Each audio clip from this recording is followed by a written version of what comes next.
I'm coming to you live from Cairo. Yeah, and I'm here to deliver some good news. Good news. When mnakumbuka the giveaway that we just had, ya Sendwave, tukapatiana $25, tukapatiana $50, $75, $100 twice. Bus. Niko hapa kuambia bwana, the winners have been chosen. Na as we speak, kuna watu masendwave zao zinaguruma mbaya. So congratulations to the winners. In fact, ndio hawa hapa. Hey, muko tu sawa guys. To the others wenye hawakushinda, msiogope. Naambia mimi nikiwa haparibiki jambo. I am certain very soon tutakuwa na another giveaway. So hapo tu. Sasa, in case you don't know what I'm talking about, naongea juu ya Sendwave, which is a digital platform that enables you to hold, send and receive money in digital dollars. Why digital dollars? Because the digital dollars are pegged on the US dollar, man. Kumaanisha bana, instability your local currency, hatu relate sisi, hatu relate. And it's available in over 100 countries. So ukiwa Kenya, Uganda, Tanzania, Rwanda, Nigeria, we got you, boo-boo. We got you, man. Maze. So nataka kuambia watu ndio msipitwe sana na hizi giveaways zenye napatiana hapa kwa hapa. In fact, kabla hata sijaenda kwa hiyo ni next nataka tu niwakumbushe, transfer, wallet to wallet transfer ni fee free. Fee free. More reason why you need to hit the link on my description. Download Sendwave. Once umepiga ma registration nini hapa na pale, use my promo code Abel. Deposit at least $10. Na jueni mtu wa nguvu, nitakupiga another $3 pale. Bana, alafu una tulia hapo nikupange wakati kuna giveaway. Sawa? Bana. Usipitwe na mambo fine, mambo guda. Au sio wadau? Hit the link on the description, man. Cheza kama wewe na mimi pia nitacheza kama mimi, au sio? That's what's up. Tusikize story wewe. Wakurugenzi, in March of 2022, kuna mzee mzima anaitwa Eric Richins from a small town in Utah inaitwa Kamas. Eric Richins anakimbizwa hospitali na mke wake. Na kufika pale, the guy is non-responsive na madaktari wanajaribu vyovyote vile, but unfortunately, mzee mzima Eric Richins does not make it. Of course, his wife Corey is devastated. Eric Richins ameacha watoto, amemwacha yeye kama mjane, inampiga vibaya sana. So, madaktari wanafanya uchunguzi hapo na wanapata alikuwa na some drug kwa system yake. Na hii drug inaitwa fentanyl. Niko sure mmesikia story ya fentanyl, ina deal na watu huko States vibaya sana. So walimpata na very, high dosage of fentanyl in the system. So I think ikaruliwa out ya kwamba ali overdose. Despite the fact that nobody around him alikuwa anajua Eric Richins ako na, habit ya kugonga fentanyl. Na mazishi ika-happen na kila kitu ikaisha. Na wife, Corey Richins, akaingia tu mourning kama kawaida. Na in the process akaandika mpaka kitabu, na hiyo kitabu ilikuwa ni, in a nutshell, ni how to deal with grief. Na alikuwa amechukua persona ya mtu anaandikia mtoto wake mwenye amewachwa. It was a very good book, one of the best sellers huko actually. Na watu, apart from the book, of course, alikuwa anapiga ma interviews kwa stations nini. Na watu wakapenda Corey sana. She became a public sensation. Na of course, wakati public wako invested mazee na mambo yako, lazima bana watake kujua, man, mbona mazee, yani mbona ule mzae afanye hivyo bana, yani mama mzuri hivi, watoto ndio hawa ameacha. Bana, ni nini inaweza kuwa ilikuwa problem pale. Na kidogo it got the attention of public. Wakianza kuingilia mambo, of course authorities wanashika hiyo nini na wanaingia nayo tekengori. So the authorities wakaamua, wacha tutupige investigation hapa tuone ni nini inaweza kuwa ilifanya huyu jamaa mzuri hivi bana achukue hiyo direction, man. It really does not make sense. And the investigations begin.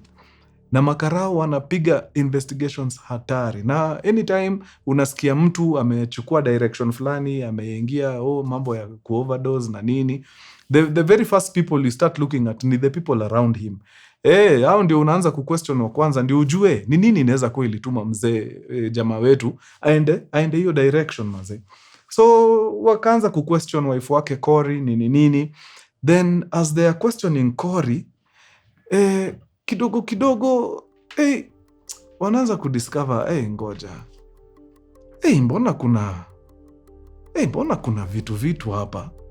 One of the cops mazee akaambia mwanzake, I don't know, but there's just something about this Cory woman. I just know. Ni vile tu I can't put a finger to it, but there's just something about her. They doubled down on the investigations. Kwa hiyo investigation wakadiscover a few weeks before Erica kufe, alienda akachange next of kin kwa insurance. Akaitoa kutoka kwa nani? Kwa mke wake Cory, akaweka sister yake. Why would he do that? Kwa nini utoe mke wako, mama ya watoto wako, uweke relative mwingine, uweke sister yako? Why? So again wakapiga deep dive pale, wakakuja mazee, wakapata records za simu za huyu mama Cory Richins. Pale kwa hizo records za simu, hata wacha na message kwanza na nini, kwa search history wakapata ana search sana kuhusu fentanyl sana. Dose gani ndio lethal, ukigonga hautaamka, unaona? So why would she be googling such things? Then a few days later husband wake anaanguka, ana collapse, cause fentanyl overdose. Si hapa kuna nini? Wakaingia kwa simu zaidi, wakaanza kutafuta emails, communication between yeye na a few people. Wakadiscover one contact. Huyu Madam Cory alikuwa ashakuwa in touch na hii contact, na akamuitisha nini? Fentanyl. So polisi wakadandia huyu mtu mwenye anaongeleshwa hapa juu ya fentanyl, wakamuita kando, wakamuuliza, we, huyu mama anaitwa Cory, ulimuuzia fentanyl, alikwambia ni ya nini? Akasema mazee, kwa biashara yake he's not in the habit of asking people what they need the fentanyl for. Sini uraibu tu, sini So akaulizwa, mmekuwa mkideal na huyu mama mara ngapi? Akasema, huyu madhe tumedeal na yeye twice. Kwa hivyo ushaimuzia fentanyl before? Apart from me, ulimuzia gani ingine? A few days to Valentine's alikama akachukua dose moja. Okay. Polisi wanarudi tena investigations. They discover that hii siku huyu jamaa alipelekwa hospitali in March, ndio akaenda akaaga, was not the first time alikuwa anapelekwa hospitali sababu ya fentanyl. Alipelekwa hospitali tena a few weeks before, which was on 14th of February 2022, Valentine's Day. Na in the investigation wakakam kudiscover something. Ile time jamaa ali-ingest fentanyl, ilikuwa imewekwa kwa sandwich I think. Ile time ali-ingest fentanyl na ile time yenye alifikishwa hospitali kulikuwa na gap kubwa sana, which did not make sense because he was not by himself. Wife wake alikuwa hapo. So wewe kama bibi ukiona mzee wako ndio huyu ana vitu zinamhapenia na si vitu zimekuwa zikimhapenia, why are you taking so much time kumfikisha hospitali? So she akadilidali, then ndio akapeleka jamaa hosi. Lakini juu Mungu ni mwema, jamaa akafanya nini? Akapona. That was Valentine's. Hizi ndio vitu polisi wanakam kudiscover. Immediately after jamaa amepona, turns out alikama kaanza kususpect, huyu mtu wangu ni kama anataka kunimaliza.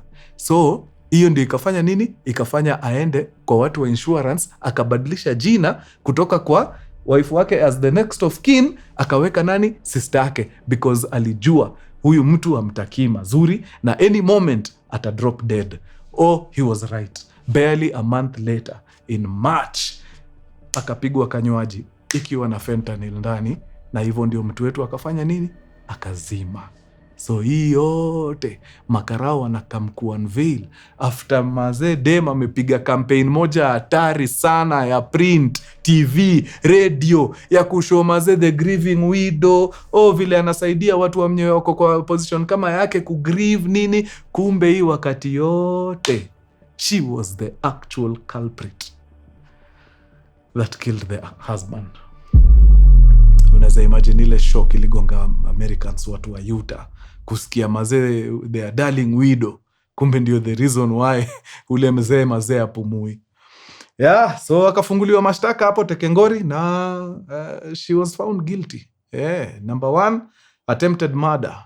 Number 2, aggravated murder, juu eventually si alikama akafanikisha. Na number 3, kuna some insurance fraud alikuwa anataka hapo. So plan yake ilikuwa auwe mzee a benefit kwa hii insurance. Na I guess hii plan ya kitabu pia ilikuwa part of it, sababu aliuza hiyo kitabu mbaya sana. So why was she doing all that? Turns out alikuwa mazee hapa neck high in debt, ama ni neck deep in debt.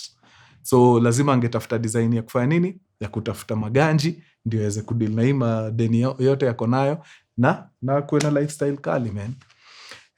So hiyo ndio ikakuwa the end of the road for Corey Richins, the widow of Eric Richins. Kuna watu hatari hapa nje, guys. Haya, wacha tuende kazi wadau.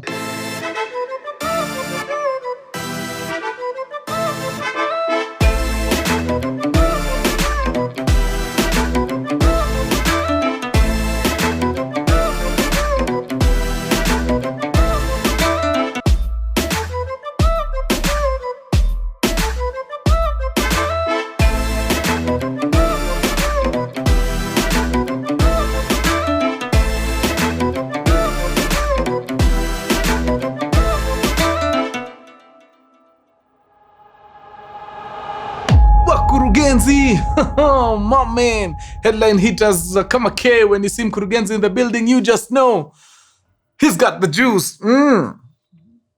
Na kabla tuingie kwa hekaya, you know what we gotta do, man. Lazima tupige super shout out to our super customer of the day. Na wa leo ni none other than Natasha Jepchirchir. Hello, Hey, Natasha, uliua hapo. Good job, man. Kazi safi sana. God akubless. Anybody else mwenye aliingia pale akajichukulia kitu nini mazetu na kutii deadly. Asante sana bana for finding us worthy. God akubless sana pia. Now, anyone ajatembea pale, the site ni mkurugenzi.ke. Alright? Mkurugenzi.ke is where it's at. Ingia pale, chukua luku yako safi. I think kuna shipment inaingia by 26th ama ni 25th. So zile wale walikuwa naitisha ma-t-shirt ni nini, tunawaambia ziko out of stock now, zinaingia in exactly by the time hii kipindi inaenda, in a few days itakuwa inaingia. Sasa so ingieni pale, shikeni mali, bas tupige luku tusikie fiti. Now mwangwana, leo nataka niwapeleke moja kwa moja mpaka United States of America. Mwaka ni May of 1971. Pale US bana, kuna mtoto amezaliwa na akapatiwa jina na wazazi wake, na jina lenyewe ni Mike Day. Mike Day amezaliwa kwa familia ambayo it's a pretty strict family, ni watu ambao wanafuata maadili kweli kweli. So goes without saying ata ali grow up to be, an upright man, mtu ambaye ana mambo mingi, asumbui. They did relatively well in school, but along the way alikama ka develop interest sana ya military. Alikuwa na cheki mazee masinema za the Vietnam War na nini zinamfascinate mbaya sana hiyo time. So akajiambia, you know what, this is where I need to be, man. So he did not wait. By the time anafika 18 hivi, stop ya kwanza ilikuwa kwa recruitment officer pale. Na Mungu ni mwema, sababu he was physically fit, akapiga ile manini yao hapo, akachukuliwa haraka faster, and before long he had joined the United States Navy. Kama wewe ni mtu unajua mambo ya Navy vizuri, you know there is a team pale ya special operations ambayo inajulikana the world over. These guys are badass. Hawa watu wanaitwa the Navy SEALs. Alright? So of course vile alipita pale akaona, you know what, let me just take it to the next level. Just apart from just being a kawaida naval officer, sinijaribu hii SEAL, nione kama naweza ingia SEAL team. So there's a special school for that, inaitwa BUDS, BUDS. Na 1% of the 1% ndio make it. Unaweza pata kuna recruitment ya 10,000 people into the American Navy. Out of our 10,000, 1% of the 1% ndio atamake. Yani unaweza pata the whole year out of say 10 Gs, only like 20 wamechukuliwa. Inakuwaga rigorous. Yeah, training yao kitu, it makes people superhuman. Unakalishwa bila chakula, unakalishwa bila usingizi, unafanishwa mazee vitu hatari. SEALs inamaanisha hawa wako fiti kwa sea, air and land. SEAL. SE ni ya sea, A ni ya air, L ni land, SEAL. So hawa watu hakuna mali unaweza mweka akose kusurvive.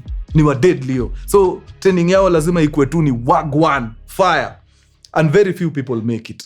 So for Mike Day to be among the selected few to make it mazee as you know one of the SEALs, inakusho mazee jamaa naye ni hatari mazee. So SEAL, Mike Day akaingia Navy SEAL, na mara hiyo ni kuingia shughuli hapa na pale, kupiga nini once in a while anaingia Mutuas nini, you know, doing the thing. So by the time alikuwa anaingia military ilikuwa 1989. Kama unajua mambo ya geopolitics vizuri, you know by the time we were getting into the 90s, 91 hapo 92 waliingia ile the Gulf War, okay? Hapo ndio walikuwa nasumbuana na kina Iraq nini. There was a lot going on hapo. Na of course sababu ya hizo mavita si ndio kulikam kukakuwa na insurgency ya nini ya our militias, key among them Al-Qaeda. Na nilishapiga story ya Al-Qaeda wakati nilikuwa napiga story ya Osama bin Laden, so mnajua story ya Al-Qaeda relatively well. So by the time we are rolling into 2007, America was deep inside the Gulf regions, sababu walikuwa kwa hiyo chase ya kusukuma Osama bin Laden. Ilikuwa ni vitangori, na 2007 ilikuwa 6 years after America had been bombed had been attacked in 2001. So hapo mazee Stato walikuwa deep huko Gulf wakifanya mambo yao deadly.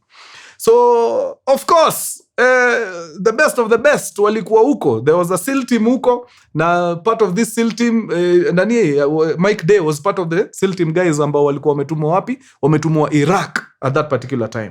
So in Iraq kuna city fulani inaitwa Ramadi. Let me tell you Ramadi is. Ulikuwa tu unasikia tu kuna news imehappen Ramadi, unajua kumechacha. Ramadi, Fallujah, hizo zilikuwa area mazee zinawaka mbaya. It was crazy. So in 2007 as these guys wanafanya mambo yao huko mazee kutry kudismantle this Al-Qaeda guys, wamesumbuliwa huko deadly. Wakadiscover kitu. There's just a faction of people wenye kazi yao ni kuangusha Medivac helicopters. So Medivac is medical evacuation. Kuna time ikichacha huko kwa ground, magari haziwezi kuja kuwa rescue juu zinapitia wapi? Huku mazea so ameweka kama landmines, kuna nini wako already kule ambush au militia wako tu kwa mabarabara. So kuingia huko na hizo magari sengine ni tricky. Na huyu mtu mnakuja ku evacuate ameumia na need urgent medical attention. So the quickest way to get to them is by using a bird. So hizi helicopters zilikuwa zinakuja, zina land, wanaweka wagonjwa ndani, wana take off now. Of course the rebels discover watu wanakuja na hizi machopa as medivac juu tunaumiza watu wao. Very nice. So now this is what we are gonna do. Tutapiga watu wao, na watu wao wakikuja kurescueiwa tunagonga hizo helikopta pia. So wakakuja na kikosi yao pia. Watu wa Iraq walikuwa wamejipanga deadly. So walienda in some building in Ramadi, wakajiweka strategically in such a way that helicopter ikiland anywhere in that vicinity, kuna mse akona, yani anaweza iweka kwa sites regardless of where hiyo helicopter imeland hapo. So of course as wana engage the American forces hapa chini nini, American forces wana get ma casualties, wanapiga ripoti huko, wanasema ni aje, tuko na wasee chini, please send the medevac quick fast. Helicopter ina scrambliwa huko Tekengori, ina come, ikikuja tu ikichukua mjamaa hivi, ikianza kutoka iende boop, inapigwa kombora chini. So wakafanya hivyo helicopter ya kwanza, wakafanya hivyo helicopter ya pili, wakafanya hivyo helicopter ya tatu, and these guys were lethal. Walikuwa wakitandika chopa yako hambaki, there were no survivors. Walikuwa wakipiga chopa ni hivyo, mnahesabu hiyo gone. Huyu mwenye alikuwa anakujiwa na hii crew imemkujia yote, gone. Let me tell you, hao majamaa walipiga the fourth helicopter. SEAL team wakasema hapana. No, we can't live like this. We must do something. Fourth helicopter downed, wana dedi. Na ni ngori juu sasa, hata hawa wanaangushwa na hizi helicopter, mnawatoa aje hapo? Unless sasa masoldiers wawaeke kwa mgongo, watoke nao kwa war zone. Juu, hakuna design nyingine ya kuevacuate hawa watu. It was bad. So SEAL team wakajiambia, you know what? Wanatuzoea, itabidi we put a stop to that nonsense. Yeah? So wakapiga mazee intel yao haraka fasta nini. The military inakuwa imegawanyishwa fiti sana. Kuna watu wa intel, kuna wasee wa kuscout, kuna wasee wa sasa kazi. Sasa wasee wa SEAL team hao wanakujaga kazi. Mnawapatia tu intel kile wana need kudu nini, wanaingia wera deadly. So intel ikapigwa hapo haraka fasta nini, ikasemekana kuna a small region hapo Ramadi. Hapo ndio hao wasee wamefanya nini? Hapo ndio hao wanajificha. So anytime kuna chopa juu, wanatokelezea mahali kwa rooftop, wanaipiga pap, hiyo story wanarudi ndani ya mabuilding. But sasa hii intel haikuwapatia the exact building ni gani. But since SEAL team hao ni watu wajuagi kesho, wakasema no worries, sisi kile tunafanya, tunaingia hiyo region. Si tuko sisi the SEAL team guys, na bado tuko na wase wetu wa kutupatia backup. Kuna wase wa kufanya reki, wanapita huko wakijaribu ku collect more intel as we are coming. Sisi tuko sawa, wewe wacha tuingie tu kwa mguu, sisi tufanye nini, tupige sweep hiyo region yote. So Mike Day alikuwa na head mazee kikosi yake ya SEAL team. I think alikuwa SEAL team 8 if I'm not wrong. So wamekuja vizuri sana, wamefika kwa hiyo region, wameform kitrain, mnaendaga mkiwa mmefuatana hivi nyuma. So wakafika, wakaclear building ya kwanza, wakaclear building ya pili, wakaclear building ya tatu, vizuri kabisa. Then they got to this building. Kumbukeni hawa wasee, the only intel wako nayo ni kuna wasee kwa hii region wanaangusha choppers. Manze hawa watu ni wangapi, sijui nini, hawajui. Hao wanasema tuingie, tutajulia ndani. But this is the last time our choppers are going down because of these guys. Tuende tumalize ile kitu imetuleta. So they've cleared like 3 buildings or so, wamefika kwa this particular one. So Mike Day ndio mtu wetu wa kwanza hapa. So first order of business ni nini? You breach the door. Once you breach the door into the building, mnaingia in single file hivyo. Wakiingia, mtu wa kwanza already asha scout hiyo building vile inakaa. If there is need for this team to separate, hapo ndio hiyo decision inamekiwa Tekengori. They separate, kila mtu anaenda akifanya nini, akiclear the different rooms. Ni kama nini, think of it as a flat. Unacheki kama flat, chukua a random flat in Roysambu, ukiingia kwa the main entrance hivi, si kuna door 1 hapa, door number 2 hapa, door number 3 pale, door number 4 pale. So it's the same thing. So wanaingia wakiclear hizo ma rooms. So Mike Day ndio wa kwanza hapa kwa hii kikosi. Jamaa wa kubreach mlango wamekuja na tools zake, inakuwa ni one take. Mara hiyo boom, mlango chini, wanaingia Tekengori. Na hakunaga kuingia na upole, mnaingiaga mkizua deadly. Ndio kama kuna mtu ako hapo mazee kwanza anachanganyikiwa. So Mike Day enters, there are 2 doors. Juu unaweza sema door number 1 iko hapa, door number 2 iko hapa. Immediately, hizi ni vitu wamefanya in training mpaka hata wa need kuambiana. Nyinyi mkiingia tu place muone kuna multiple sources of entry, mnajidivide accordingly. So waliingia tu hivi mara ya kwanza wakadiscover okay kuna double doors hapa immediately. Hiyo yani already washa pre-plan kitu yote. Wanajua gani kina nani wanaenda right, ni kina nani wanaenda left. So Mike Day turns left haraka faster na he's the first guy, ndio first man kwa hii mlango. So mlango kwanza inapigwa buti chini, pam, na anaingia akona hiyo rifle yake hapa. Immediately hiyo mlango inafunguka tu hivi, anaona nini? Insurgents. Anachekia hao majamaa na wako ready. Moja ameshika AK ameinua, ni kufinya nini? Trigger. But these guys are super fast. Mike Day in milliseconds anapiga risasi 6. Inashona, inaitwaga kushona mtu.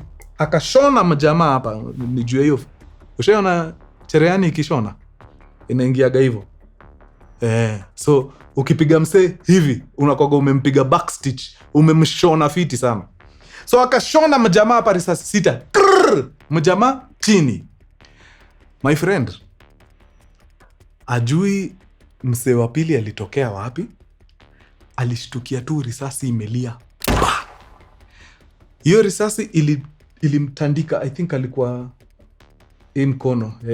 Nika alikuwa ameshika gun hivi. So ilipiga hapa. Hii kidole kwanza ikavunjikia hapo. Na hiyo force ya AK I think ilikuja ikachapa nini? Ikachapa hiyo gun, ikaiangusha pamoja na mkono. Si imeumia, gun iko chini. Sasa Mike Day ako hapo, gun imepigwa, imehang hivi na sling, na ndio mjamaa ako na nini? Ako na AK-47. Me, I don't know what kind of training those SEAL team guys go through, but in a split second alikuwa sha reach kwa thigh holster, akatoa pistol, akaikok na akapiga mbili immediately.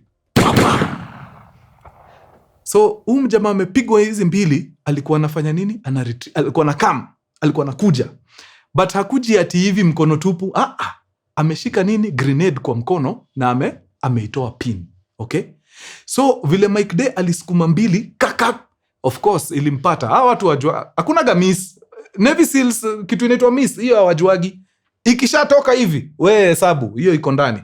So alipiga mjamaa na grenade yake, mjamaa akafanya nini? Akaanguka. Na of course ukianguka kama umeenda, utabaki umeshikilia grenade, ngumu. So alianguka and the grenade rolled.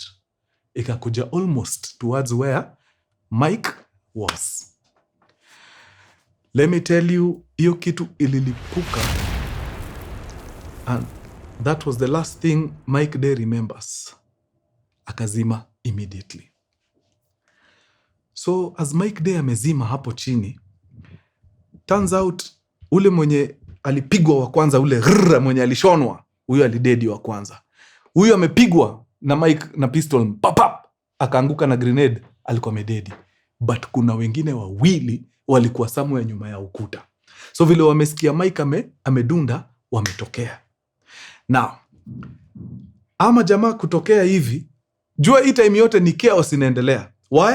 In fact, before Mike Day afinye zile sita za kuangusha huwa kwanza alikuwa shatuma kadhaa, but for some reason kimungu tu hakuna yenye iligonga Mike. Ilipita ikagonga mwenye alikuwa number 2 na mwenye alikuwa number 3. Juu walikuwa wamesplit, so kadhaa wakaenda hivi, kadhaa wakaenda hivi. So vile walikuwa wamefuatana hivi, Mike Day na wase wengine wawili walipigwa papap wote. So Mike Day ilimhata hao wawili, moja akapigwa chest kwa body armor chini. Vile alianguka tu hivi, si akaanika huu wa nyuma, akabaki amemexpose. Ule gunman akafinya ingine, ikapiga ule kwa armor chini. Ule gunman jua na spray tu, yeye unajua na spray hii kitu zinatoka zikitoka. So after huyu ameanguka na ule ameanguka, huyu gunman akispray bado risasi imepita, imeenda wapi? Imeenda kwa ile mlango ingine. So hizi mlango si mnaona zimeangaliana. So if kina Mike Day wameingia hapa, huyu akishoot aangushe akina Mike Day hapa, si unaona hawa bado wanaendelea kuingia hapa. So mtu wa mwisho kuingia kwa hii mlango ya hii side alipigwa hapa kwa shingo. Kap! Chini. Huyo kwanza ilikuwa mbaya juu sababu anything hapa kwa shingo mazee ukikula AK we mambo yako kwisha. So huyo akadedi. You can imagine all these things zili happen in a split second because Mike Day aliingia, risasi zikatoka, hizo risasi zikagonga mwenzake kule mwenye anaingia kwa ile mlango ingine in a split second, na yeye aka return fire akashona huyu mjamaa na risasi 6. Hiyo unaona hiyo action sequence yote in less than a second. So unaweza imagine how chaotic that room was. So hapa chini watu wawili wameanguka na ule mmoja mwenye amepigwa huko, huyo kwanza ni kudedi, amededi juu amepigwa shingo. Then Mike Day anadiscover umse anatuua, anampiga hizo 6, jamaa anaanguka. Mse wa pili anatokea, anashoot Mike Day risasi rifle inapigwa kutoka kwa mkono, anatoa bunduki anawekelea 2, jamaa chini anaangusha grenade inakuja inapiga Mike Day, kuna lipuka. Hiyo yote in under hata a minute ni in under 10 seconds. Mimi nakushauri ni superhuman. Mimi hakuna kitu unaweza niambia. I don't know. Mimi first of all hiyo kitu ikipigwa tu mbele yako hivi bup bup una freeze. Wewe uko na time ya kumaliza watu wawili. Hey, it's crazy. So jamaa ako chini amezima. Wale ma insurgents hawezi bahatisha. Walikuja wakaongeza kwa mgongo pap pap na wakampiga kwanza 2 za haga pia pap pap. Ndio we deal with things kama tumemalizana nazo haraka faster, and they continue engaging the other people wenye walikuwa wameingia kwa the other room ile side. Kumbuka kwa wale wameingia kwa the other room ile side, mmoja wao washakula ya shingo wako chini. Sasa wale wengine washa discover mwenzao amepigwa, now they are returning what? They are returning fire. But hao watu wawili wenye wamebaki hapa wanashambulia wale mbaya juu washa eliminate Mike Day hapa. Huyu ndio alikuwa threat. Wale wengine wawili walikula za body armor pap wakazima huko. Hao si threat. Wale wako huko kwa ile room ndio tunataka. So sasa ni mashambulizi. Hii time yote Mike Day out, wamezima deadly. So mazee the Navy SEALs hiyo side ingine jo wanashindwa, man hapa itakuaje? Ni ngori. Kuna option ya kuita nini? Ya kuita air support. But air support naye ni tricky sababu air support hiyo itambui, hiyo ikikuja inakuja kumimina. Na sasa unaona ikimimina na kuna American soldiers pale, collateral damage. Na itakuwa mbaya sana. Air support wamimine hapo waue soldiers 6 ama 7 sababu ya insurgents wawili. I make sense. So air support haikuji. Sasa ni wale masoja kule wapambane. Nakwambia kuliwaka hapo mbaya sana. AK zinalia kila mahali nini. Yani it was crazy. Manduru zinapigwa huko. Kuna ule mwenye alikula ya shingo wako pale, mazee ameanguka, wanashindwa mazee tutavutaje huyo mtu wetu tumtoe hapo. Yani it was chaotic. Wangwana, wacheni niwaambie, there are some people in this earth who are superhuman. Believe it or not, in the middle of all that melee, na hizo risasi zote zilikuwa zimetembea, Mike Day anaamka. Turns out mazee hakuwa amededi. Na sasa hiyo mwili imejaa risasi, hakuwa amededi. So alikama out of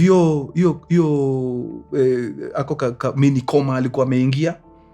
Then akafungua macho akacheki wale ma insurgents wawili wana engage wenzake huku nyuma. Sasa si yeye amelala kwa floor hivi, ma insurgents ndio hawa, alafu wana shoot hawa wenye wameingia kwa the other room pale. Wale wanapepeta mbaya sana.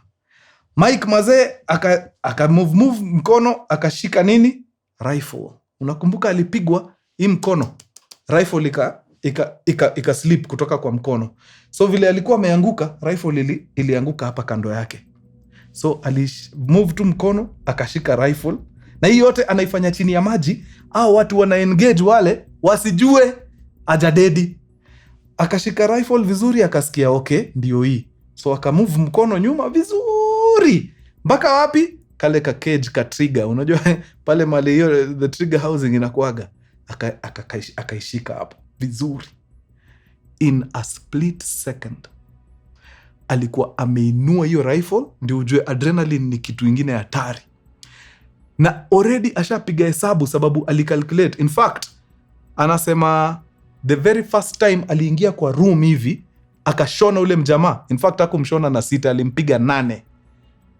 Alimpiga 8. Yes. So, alishona ule jamaa wa kwanza na 8 bullets. Then, pili, akapigwa 1, I think. Yeah. Alikuwa amespend 9 bullets kwa hii rifle. But inakuwa magazine inabebaga 15. So kuna risasi 6 ziko hapa ndani. So na hiyo adrenaline aliinua hiyo rifle, akasukuma 6 tekengori. So hizi 6 by the time anamaliza kuziwai hivyo, asha destabilize hao wawili wana shoot hapa, sababu kuna mwenye ametandikwa hapo na I think extra zimepiga huyu mwenzake hapa kando. Na ni watu wawili wanaleta hii ngori yote by the way. So hiyo kuwapiga of course imewa destabilize kidogo. As wanaji-collect sasa ndio wamalizie Mike Day.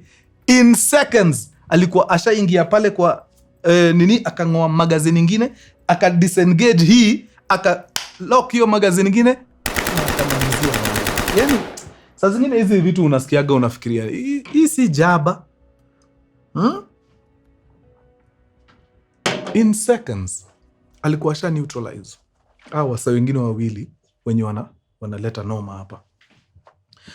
Then for the first time in a very long time, kukanyamaza. All the firepower was coming from these guys. How unlucky was Mike Day that the room aliamua kuingia was the exact room ilikuwa na all the insurgents, 4 of them. Na yeye mwenyewe peke yake, without the assistance of anyone, aliwa neutralize wote. Wa kwanza, wa pili, wa tatu, wa 4. Wote.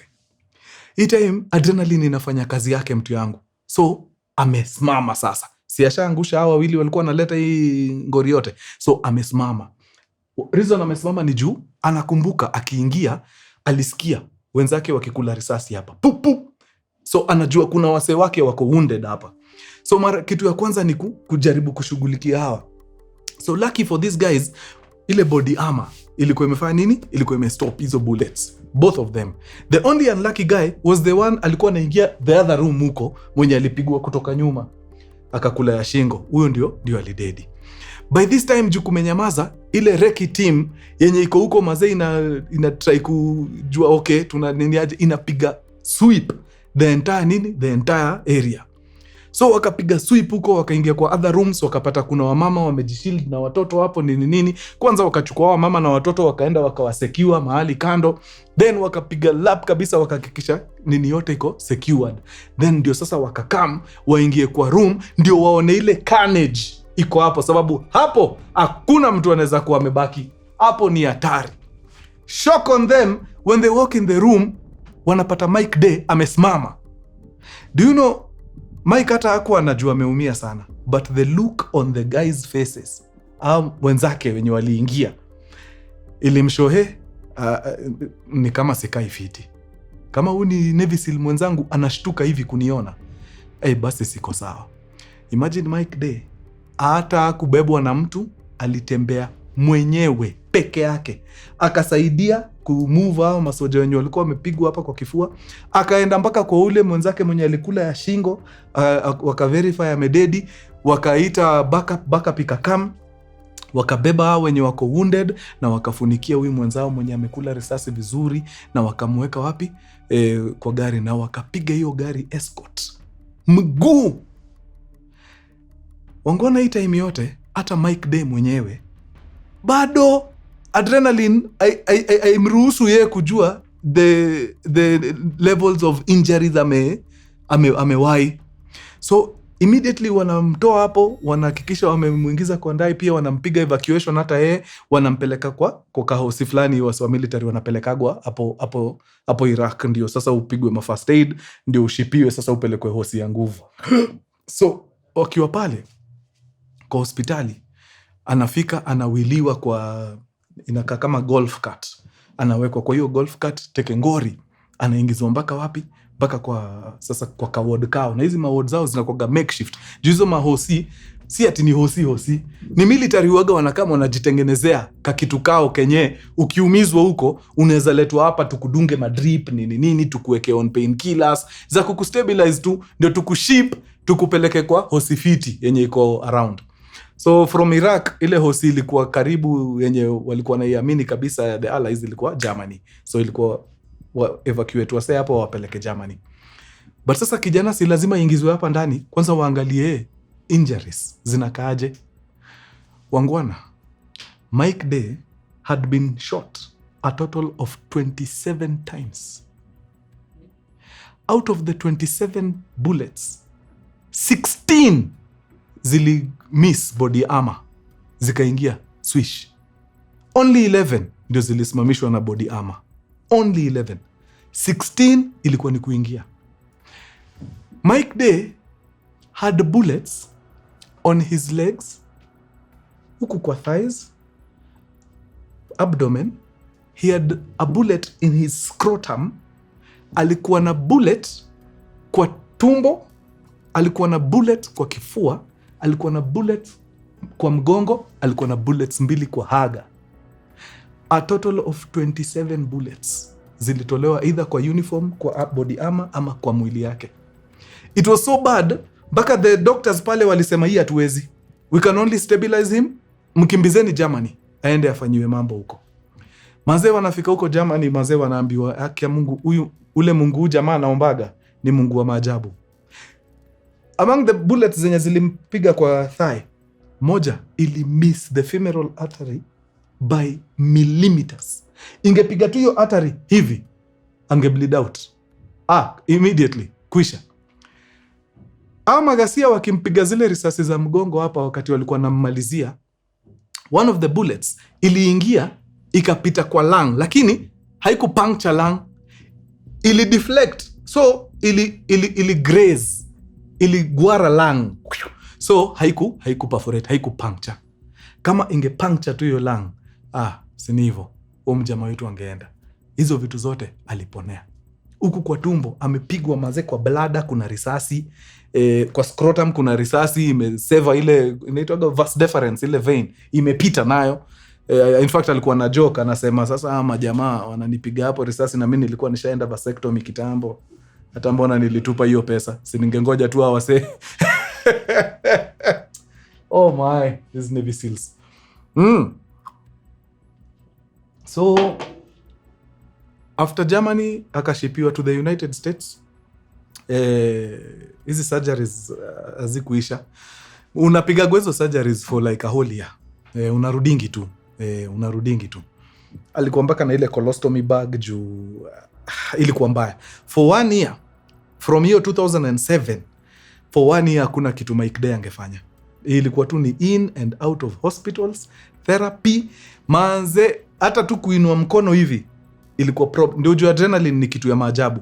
Ule msee walipata mazee anasimama akitembea peke yake mpaka anasaidia wasee, ati sasa kuinua mkono hivi ni problem. Juu ya injuries ilikuwa normal deadly. So Mike Day goes into therapy for a whole year.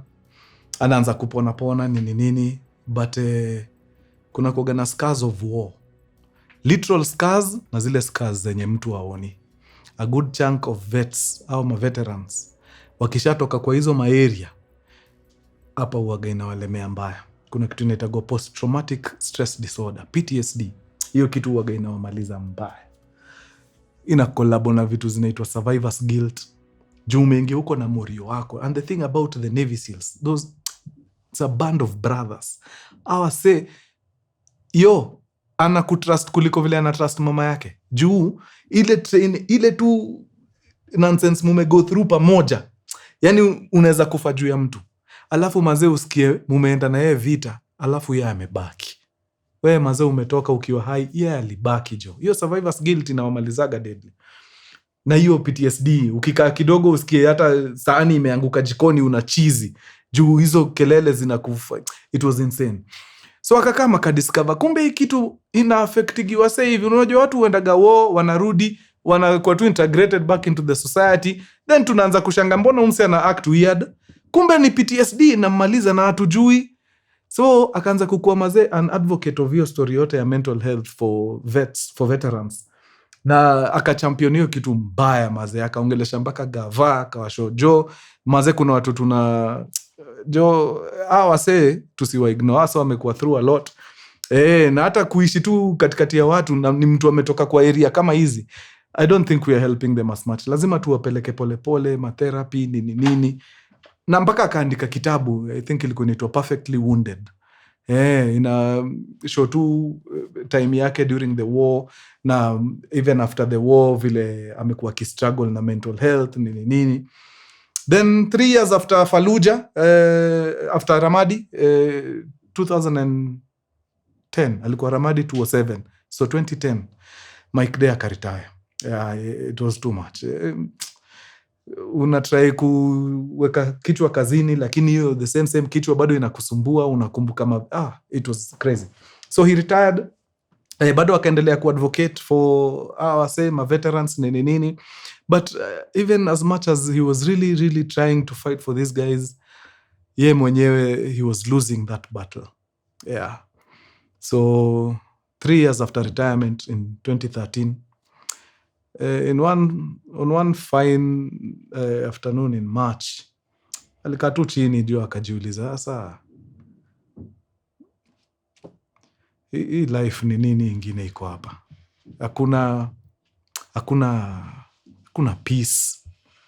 Kila mtu around mimi naona ni kama ni adversary, ni adui. So nitaishi hivi mpaka when? Kama you know what? Enough is enough. So in March of 2023 akaamua wacha amalizie mwendo hapo. So he took his own life, which really did not come as a surprise to the people around him. Everybody alikuwa naona umse was literally a superhero, lakini mazeta tangu atoke hiyo war, something shifted. Kitu tu ilibadilika. He was never the same again. Na hata walijaribu counseling nini, but every day walikuwa tu wanaona tu vile ana deteriorate tu every day. So vile walikam wakasikia jo mzae amefanya mambo yake, I think walitii tu wakasema, well, acha apumzike jo, let him finally know peace. He's been through a lot. Not to say that hiyo ndio the best route, but the things those people go through, by the anyone mwenye ametoka huko na ameweza kuendelea tu na maisha yake vizuri, si rahisi hata kidogo.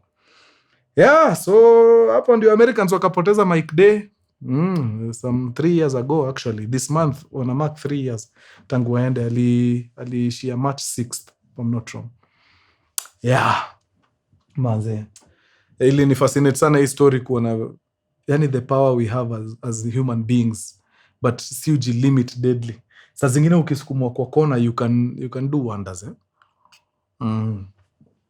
Not to say that tunafaa tujiweke kwa situations kama hizo ndio tufanye wonders, no.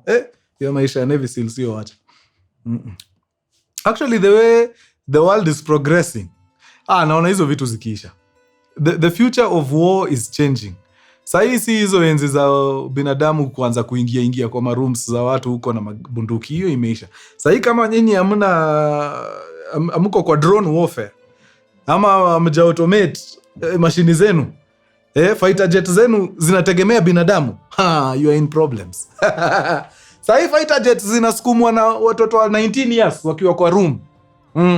Anapiga hapo F22 inapita huko na ako kwa room, anaicontrol tu huko kama video game. Wewe uko hapo tu unafinya buttons. Ukienda huko unafanya nini 40? Ukiuma magrenade. Wewe kama bado uko hapa. Wewe acha. Hakuna vita unashinda, acha tu nikwambie ukweli. Anyway, wacha tufungie hapo. Kwa story ya Mike Day imekuwa true sana. Nyinyi watu wa nguvu. Tuonane round 2 guys. Sasa adios muchachos. Peace.